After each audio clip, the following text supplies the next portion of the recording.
The Secret Garden by Frances Hodgson Burnett. Chapter 6. There was someone crying. There was. The next day, the rain poured down in torrents again, and when Mary looked out of her window, the moor was almost hidden by gray mist and cloud. There could be no going out today. "What do you do in your cottage when it rains like this?" she asked Martha. "Try to keep from under each other's feet, mostly," Martha answered. There does seem a lot of us then. Mother's a good-tempered woman, but she gets fair moithered.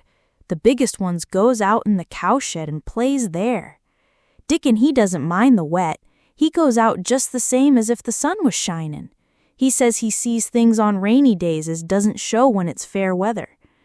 He once found a little fox cub half drowned in its hole, and he brought it home in the bosom of his shirt to keep it warm.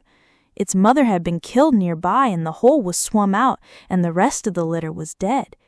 He's got it at home now. He found a half-drowned young crow another time, and he brought it home too and tamed it. It's named Soot because it's so black, and it hops and flies about with him everywhere. The time had come when Mary had forgotten to resent Martha's familiar talk. She had even begun to find it interesting, and to be sorry when she stopped or went away. The stories she had been told by her ayah when she lived in India had been quite unlike those Martha had to tell, about the moorland cottage which held 14 people who lived in 4 little rooms and never had quite enough to eat. The children seemed to tumble about and amuse themselves like a litter of rough, good-natured collie puppies. Mary was most attracted by the mother and Dickon. When Martha told stories of what mother said or did, they always sounded comfortable. "If I had a raven or a fox cub, I could play with it," said Mary, "but I have nothing." Martha looked perplexed. "Can I knit?" she asked. "No," answered Mary. "Can I sew?" "No." "Can I read?" "Yes." "Then why doesn't thy read something, or learn a bit of spellin'? Thou'st old enough to be learnin' thy book a good bit now." "I haven't any books," said Mary. "Those I had were left in India." "That's a pity," said Martha. "If Mrs. Medlock would let thee go into the library, there's thousands of books there." Mary did not ask where the library was, because she was suddenly inspired by a new idea. She made up her mind to go and find it herself. She was not troubled about Mrs. Medlock. Mrs. Medlock seemed always to be in her comfortable housekeeper's sitting room downstairs. In this queer place, one scarcely ever saw anyone at all. In fact, there was no one to see but the servants. And when their master was away, they lived a luxurious life below stairs, where there was a huge kitchen hung about with shining brass and pewter, and a large servants' hall where there were 4 or 5 abundant meals eaten every day, and where a great deal of lively romping went on when Mrs. Medlock was out of the way. Mary's meals were served regularly, and Martha waited on her, but no one troubled themselves about her in the least. Mrs. Medlock came and looked at her every day or 2, but no one inquired what she did or told her what to do. She supposed that perhaps this was the English way of treating children. In India, she had always been attended by her ayah, who had followed her about and waited on her hand and foot. She had often been tired of her company. Now she was followed by nobody, and was learning to dress herself because Martha looked as though she thought she was silly and stupid when she wanted to have things handed to her and put on. "Hasn't thy got good sense?" she said once, when Mary had stood waiting for her to put on her gloves for her. "Our Susan Ann is twice as sharp as thee, and she's only 4-year-old. Sometimes thy looks fair soft in the head." Mary had worn her contrary scowl for an hour after that, but it made her think several entirely new things.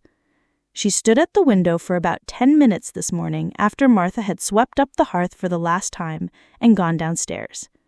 She was thinking over the new idea which had come to her when she heard of the library.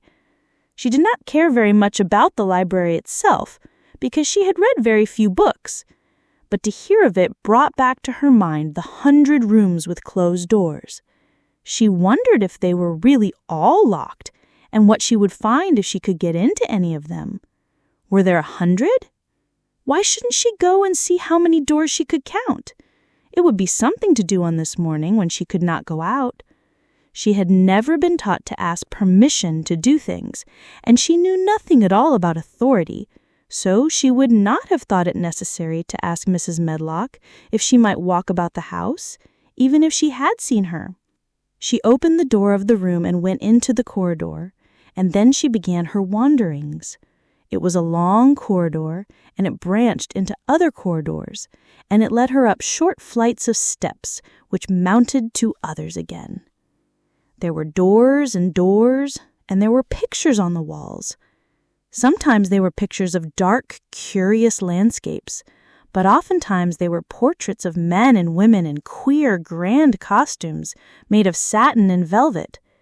She found herself in one long gallery whose walls were covered with these portraits. She had never thought there could be so many in any house. She walked slowly down this place and stared at the faces, which also seemed to stare at her. She felt as if they were wondering what a little girl from India was doing in their house. Some were pictures of children, little girls in thick satin frocks that reached to their feet and stood out about them, and boys with puffed sleeves and lace collars and long hair, or with big ruffs around their necks. She always stopped to look at the children and wonder what their names were and where they had gone and why they wore such odd clothes. There was a stiff, plain little girl rather like herself. She wore a green brocade dress and held a green parrot on her finger. Her eyes had a sharp, curious look. "Where do you live now?" said Mary aloud to her. "I wish you were here." Surely no other little girl ever spent such a queer morning. It seemed as if there was no one in all the huge rambling house but her own small self, wandering about upstairs and down through narrow passages and wide ones, where it seemed to her that no one but herself had ever walked. Since so many rooms had been built, people must have lived in them, but it all seemed so empty that she could not quite believe it true. It was not until she climbed to the second floor that she thought of turning the handle of a door. All the doors were shut, as Mrs. Medlock had said they were, but at last she put her hand on the handle of one of them and turned it. She was almost frightened for a moment when she felt that it turned without difficulty, and that when she pushed upon the door itself, it slowly and heavily opened. It was a massive door and opened into a big bedroom. There were embroidered hangings on the wall, and inlaid furniture such as she had seen in India stood about the room. A broad window with leaded panes looked out upon the moor, and over the mantel was another portrait of the stiff, plain little girl who seemed to stare at her more curiously than ever. "Perhaps she slept here once," said Mary. "She stares at me so that she makes me feel queer." After that she opened more doors and more.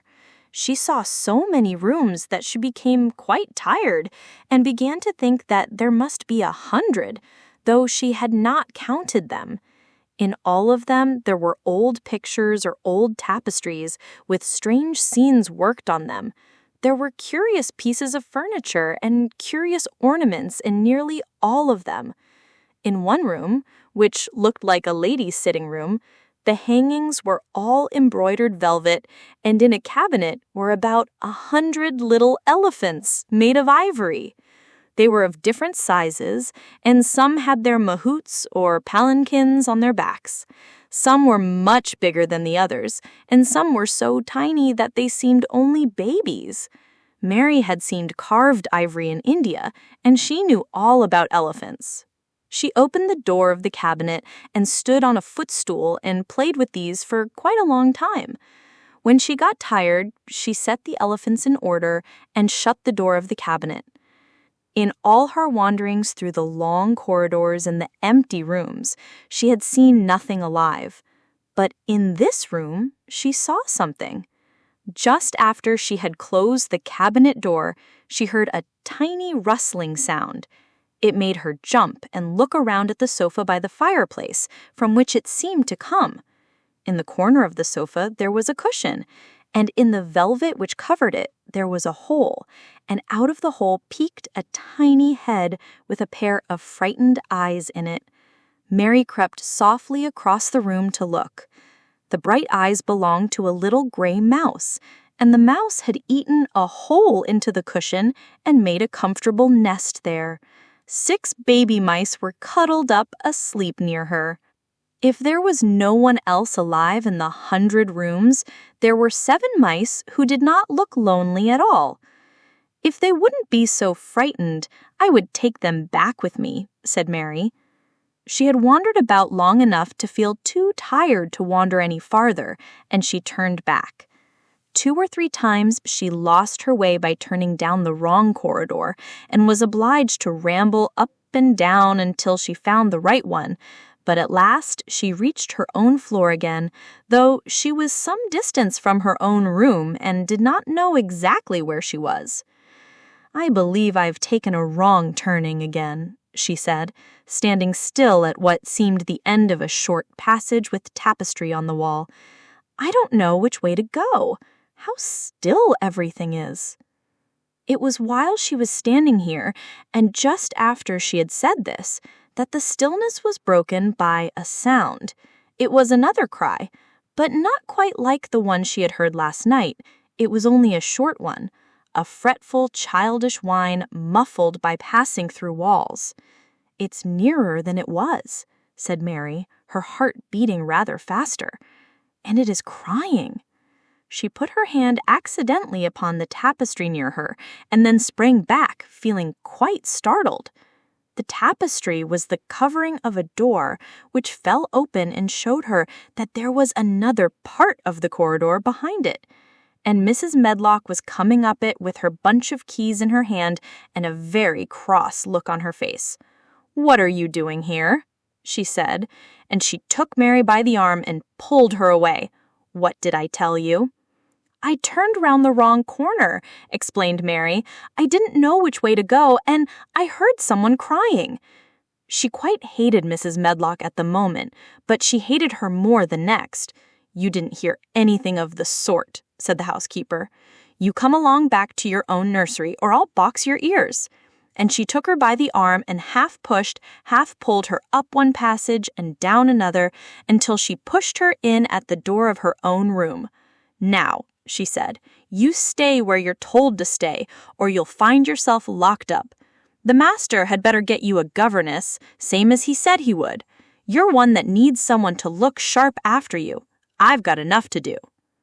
She went out of the room and slammed the door after her, and Mary Whitten sat on the hearthrug, pale with rage. She did not cry, but ground her teeth. "There was someone crying. There was! She said to herself. She had heard it twice now, and sometime she would find out. She had found out a great deal this morning. She felt as if she had been on a long journey, and at any rate she had had something to amuse her all the time, and she had played with the ivory elephants and seen the gray mouse and its babies in their nest in the velvet cushion,